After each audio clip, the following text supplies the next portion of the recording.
here with Dr. Carrie Scarff from Audiology. Hi everyone. And she is going to walk us through a fitting for hearing aids. So we want to make sure that you know what you're getting yourself into. So how do we get to this point? So, hi everyone.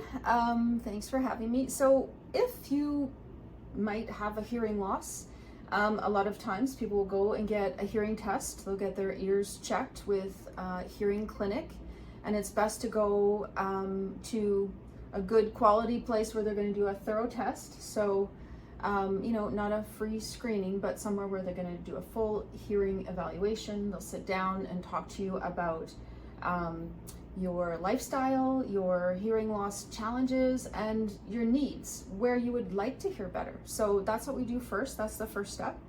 Then if people decide, hey, yes, I would like to hear better, we would recommend hearing aids if that's the appropriate course of action. We would help find any funding that they might be eligible for. So there are different funding agencies and we work very closely with them. So that's really important to know, because a lot of people get scared off by the term hearing aid. They think it's something that's far beyond their reach. And depending on, your background, maybe you worked in a noisy environment, you might be eligible for a certain type of support. Or depending on your income level, you might be eligible for other kind of support, not just from the government, but from nonprofit agencies that we work with. So then we would say, okay, great, we've got that in place. We're going to support you with your hearing aids, and we would bring you in and we would set them up for you. So that's how we would get to this point. Excellent. All right. So Dr. Scarff is going to do a fitting on me, and then we'll have a few more questions, and so let's get started. Great. So first I wanted to show a couple different kinds of hearing aids. So there are the kind of hearing aids that sit in the ear, and those are specifically, they're custom made to fit your ear. So just like a denture would be custom made for your mouth. So they wouldn't. Like a molding? Yes, exactly. Okay. So it wouldn't fit necessarily this one wouldn't fit necessarily in my ear or your ear. It's an example. So we'd have to make a mold for those kind. And those are really great options for certain types of hearing losses and certain types of patients. Mm-hmm. The other option, the one that I'm going to fit on you, is something that sits over the ear. So it just kind of tucks behind the ear, and then the sound gets delivered into the ear through a little wire. Okay. And these are becoming much more common, I guess. They're, one of the really great things about them is that they're rechargeable. So we use a little charging system to charge them up at night. So people don't have to fuss around with batteries, which is really convenient, especially if we have dexterity issues as we grow older. And those are expensive. Well, they add up. They certainly add up, and it's something to worry about. So I'm going to put this lovely pink hearing aid on you, Heather, because it'll be easy for the audience to see. Okay. Mm-hmm. So I'm gonna rotate here. Excellent. I'm gonna get close to your ear. So it just tucks over the ear behind Heather's ear at the top there, and then there's just a little piece that goes into her ear channel. That's called her ear canal. Tickles a little. Yeah, and that's how it sits. And I'm going to pull your hair back if you want to turn to the right a little bit more, Heather. Mm-hmm. Actually, the other way. Oh, yeah, there we go. So that people can see where it is. I'll move your ear. There we go. So it's nice and bright and pink. And some people like nice, bright, fun colors. Some people don't. But if you didn't want people to see it, the audience can see, like I could put your hair over it, and it's actually really quite hard to see. You don't notice it at all. I have a mirror right here, so you can see what she's doing. Very good.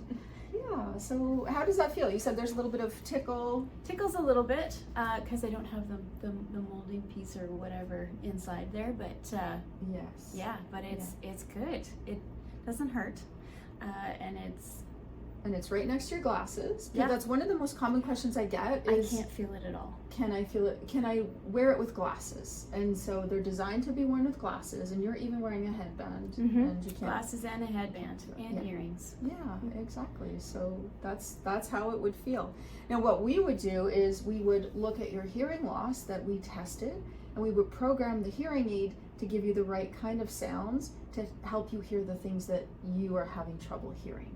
Okay. Now, was I right when I said the molding piece? Like, may I? Yes, sure, absolutely. So, is there something that goes on to the inside of this? So not for you. So for okay. you have this little tiny piece like this. Okay. For some people who have more hearing loss, you're correct, we would make a custom molded piece. Okay. And then you might feel it a little bit more. So I don't know if you guys can see that.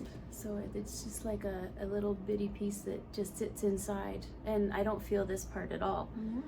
Now sometimes, when I first got my hearing aids probably 9 years ago, after about 2 or 3 days, I had a little bit of discomfort or soreness behind my ears with my glasses and my hearing aids.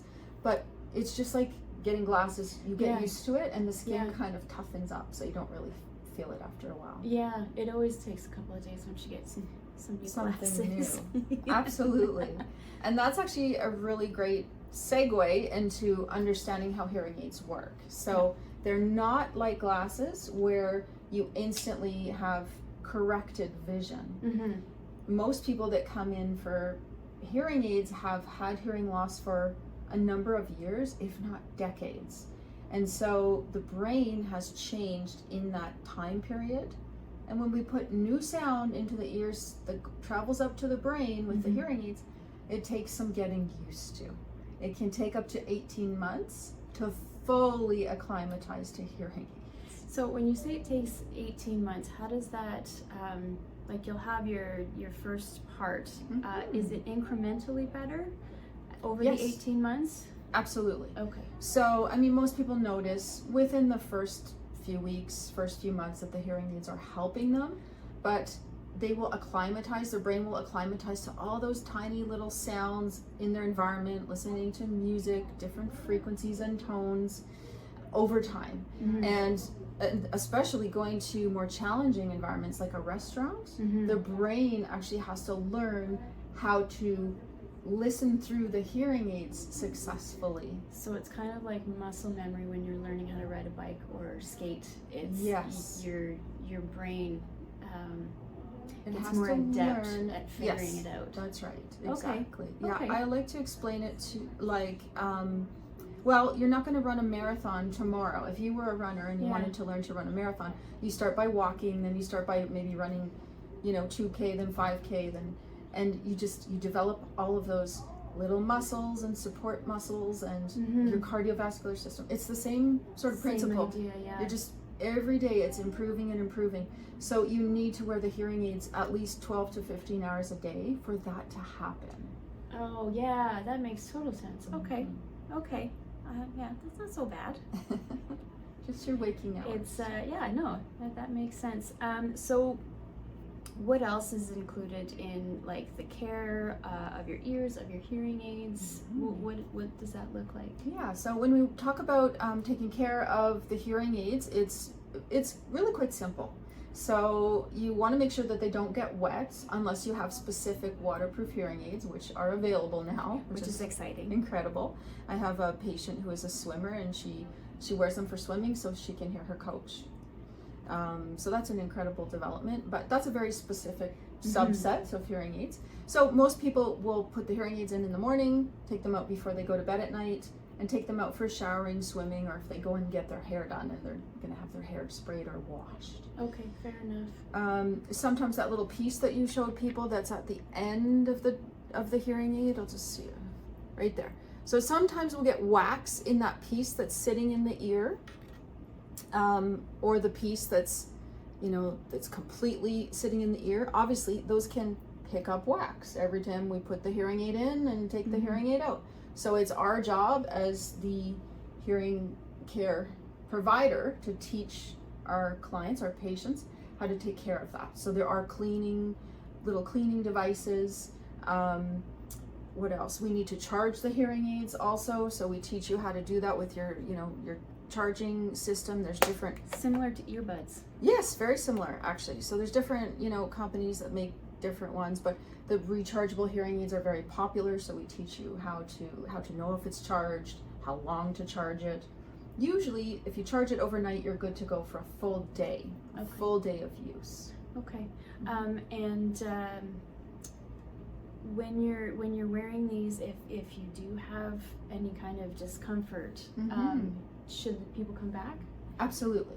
So the first couple of days and the first couple of weeks it's kind of like you've got your training wheels on your bicycle, and we're here to help guide our patients. And if they have discomfort or unusual feelings about their hearing aids, yes, we ask that they reach out to us, and then we can give them guidance. There's usually a solution for everything that people encounter, and we've usually seen it before, so we know what to do, because I wear hearing aids myself. I have other staff members who wear hearing aids, so we know that there are, a small solution can sometimes solve a seemingly large problem.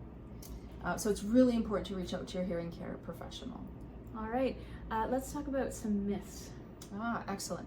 So lots of myths about hearing aids. I would say, well, number one is people say, well, I wear glasses, can I wear hearing aids? So yes, you can. Yes, you can. So I'm wearing my hearing aids right now. So my hearing aids are tucked behind my ears. Okay, yeah, exact same one that I have. Yes, exactly. And I have them actually on both sides. So can you see that one there? Yeah, it's so hidden. And so I wear reading glasses. So I'm constantly putting my glasses on and taking them off.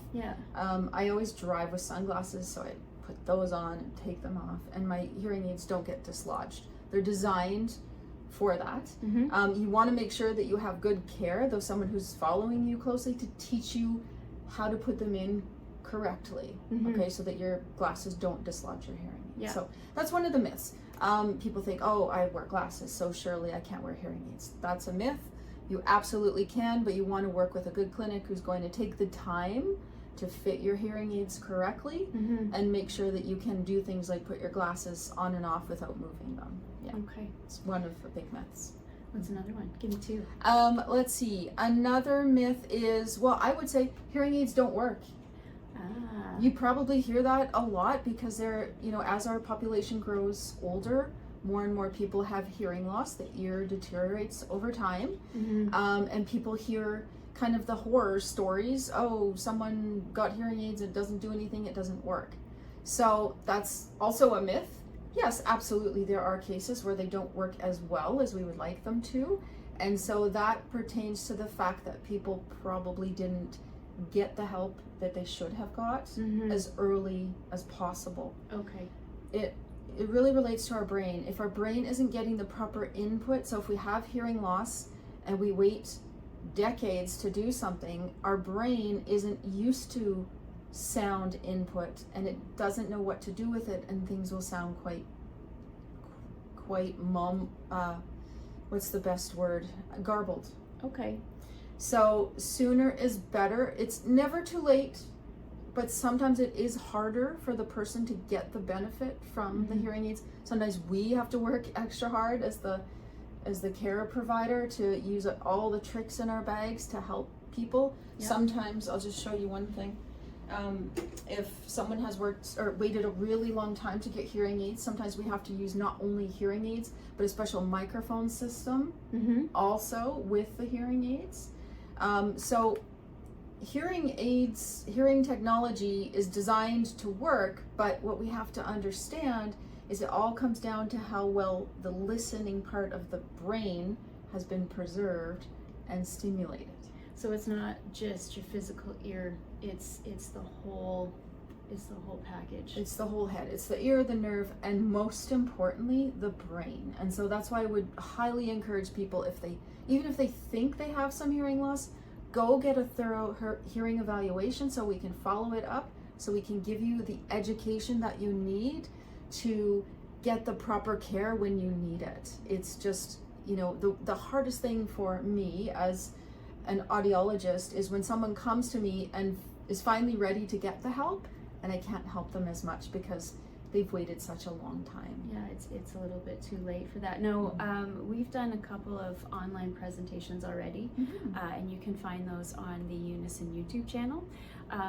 And the last one we did, the set of 3, was talking about beyond hearing aids. Yes. So you know, we're talking about some of the things that the hearing aids might not be able to do, but definitely there's options, and much like you said with that microphone, we go through a whole bunch of things that are that you can do to help improve, you know, your ability to communicate with people and to hear things around you. Is there anything else that people should know around hearing aids, or we kind of covered everything? Well, I would say it's important to understand don't be scared of them. There's a lot of fear around hearing aids. I can't feel it at all. And you know, maybe it's because I've had hearing loss in my family my whole life. I don't have that fear.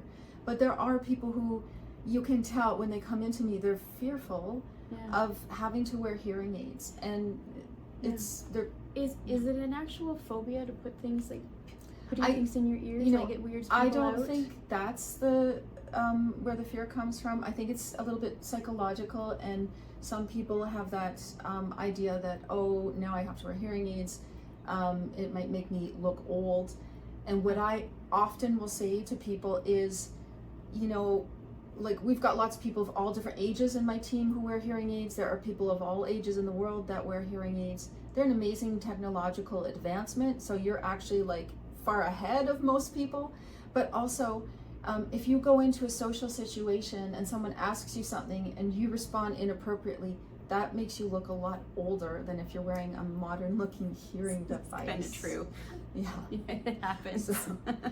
So I would say that's important. So don't be afraid. They can be comfortable if they're provided correctly. I would say make sure you get the best care you can. We work with a lot of people who are on all different income levels, helping get them hearing aids. So you mentioned that before. So I have a friend, and he said that based on his industry that he worked in, he actually gets some coverage by WCB. Yes. Yeah. So, you know, if you were in an industry that was loud or hard on your ears, that might actually be covered then. It's possible. So it depends what your hearing test looks like, but we work with all of those kinds of people. So the first step is to book a thorough hearing evaluation, so we could look at that. If someone was eligible for that or for Veterans Affairs, we could help them get on that program. Okay. If they're eligible because of their income, they're maybe on a more limited seniors income, we could help them get on some other programs. But I guess, make sure you still get the best quality care you can. There's some new research that shows even if people take the time and invest their resources to wear hearing aids, if they're not fit correctly, the brain is still going to start changing. So it's in a negative way. So we want to make sure, just get the best professional care you can. Talk to your friends and family about maybe who they've gone to see. We're happy to see you, but look online at reviews. That's a good way. Talk to your doctor. Now, you had mentioned brain quite a bit in this. Maybe really quickly, just describe part of the reason that you should get hearing tests and to hearing aids is to help lower your risk of dementia. So what we know right now is that people with untreated hearing loss are at higher risk for cognitive changes like dementia if they're over age 50. Okay. The newest research shows in people who are at high risk for dementia, so people who have cardiovascular disease, people who live alone, in that subset of group, we saw after 3 years that wearing hearing aids reduced the likelihood of cognitive changes by half. Oh, wow.